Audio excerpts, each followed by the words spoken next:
बहुत पुराने ज़माने की बात है। एक राजा था, उसके महल में एक बहुत बड़ा सुंदर बाग था। बाग में तरह तरह के फूलों के पौधे और अनेक प्रकार के मीठे फलों के पेड़ थे। लेकिन इस बाग में एक सबसे आश्चर्यजनक चीज़ थी। एक सेब का पेड़ था जिसमें सोने के सेब लगते थे। राजा ने इस पेड़ की देखभाल का खास इंतजाम कर रखा था।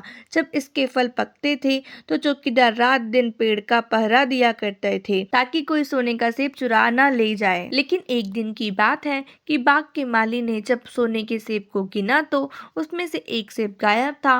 उसने दौड़कर राजा को खबर दी। राजा फौरन बाग में पहुंचा। उसे यह देखकर बड़ा आश्चर्य हुआ कि देखभाल का इतना पक्का इंतजाम होने पर भी एक सेब किसी ने चुरा लिया। उसने ऐलान किया कि कोई सोने के सेब को चुराने वाले चोर का पता देगा, उसे इनाम दिया जाएगा। सबसे बड़े राजकुमार ने राजा से कहा कि रात में वह पहरा देगा और चोर को पकड़ने की कोशिश करेगा। राजा ने उसको इसकी इजाजत दे दी। बड़ा राजकुमार रात में पहरा देने लगा, लेकिन 2 घंटे बाद ही उसे नींद आ गई। वह सो गया। सुबह उठकर जब उसने सेब को गिना तो वह देखकर चकित रह गया कि रात भर में एक और सेब गायब हो गया था। इसके बाद दूसरी रात को मंझले राजकुमार ने पहरा देने का काम संभाला। उसे भी नींद आ गई और तीसरा सेब भी चोरी हो गया। राजा बहुत चिंतित था। दरबारियों को भी समझ में नहीं आ रहा था कि क्या किया जाए। सब लोग उदास बैठे हुए थे। इतने में सबसे छोटा राजकुमार आया और उसने कहा कि आज की रात मैं पहरा दूंगा और चोर को पकड़ूंगा। राजा इस राजकुमार से खुश नहीं रहता था। वह उसे मूर्ख भी मानता था। उसने उसे डांटते हुए कहा, तुम क्या समझते हो? क्या तुम्हें इसमें सफलता मिलेगी? तुमसे बड़े और तुमसे ज्यादा समझदार दोनों राजकुमार इस काम में असफल हो चुके हैं। तुम जाओ अपना काम करो। लेकिन छोटा राजकुमार नहीं माना। उसने राजा से प्रार्थना की कि उसे एक मौका जरूर दिया जाए। अंत में राजा राजी हो गया। राजकुमार रात में पहरा देने लगा। उसने तय किया कि वह किसी भी हालत में नहीं सोएगा और चोर को जरूर पकड़ेगा। जब आधी रात हुई और 12 बजे का आखिरी घंटा बजा तो राजकुमार ने देखा कि एक सुंदर सोने की चिड़िया कहीं से उड़ती हुई आई और सेब के पेड़ पर बैठ गई। उसने देखते देखते सोने का एक सेब तोड़कर अपनी चोंच में पकड़ लिया। राजकुमार ने फौरन निशाना साध कर तीर चला दिया, लेकिन तीर चिड़िया को नहीं लगा और वह पंख फड़फड़ाकर उड़ गई। हाँ, इतना अवश्य हुआ कि उसका एक सुनहरा पंख टूटकर जमीन पर आ गिरा। दूसरे दिन सुबह राजकुमार ने राजा को सारी बात बता दी और वह सोने का पंख उनके सामने रख दिया।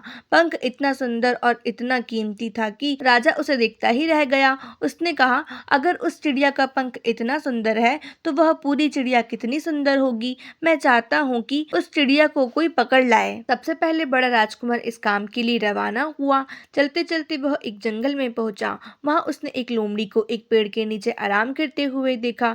राजकुमार ने मौका देखकर तीर अपने धनुष पर चढ़ा लिया।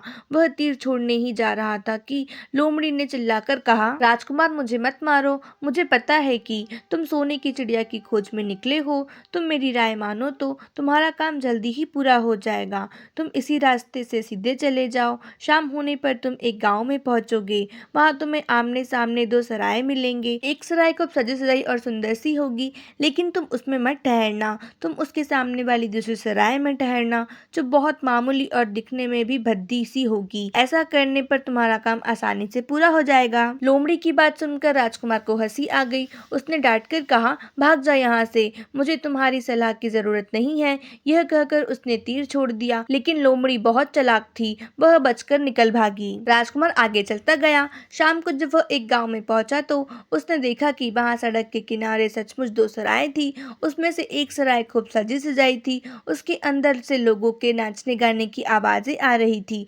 दूसरी सराय भद्दी सी थी और वहां अंधेरा घिरा हुआ था। राजकुमार सजी सजाई सराय में ठहर गया।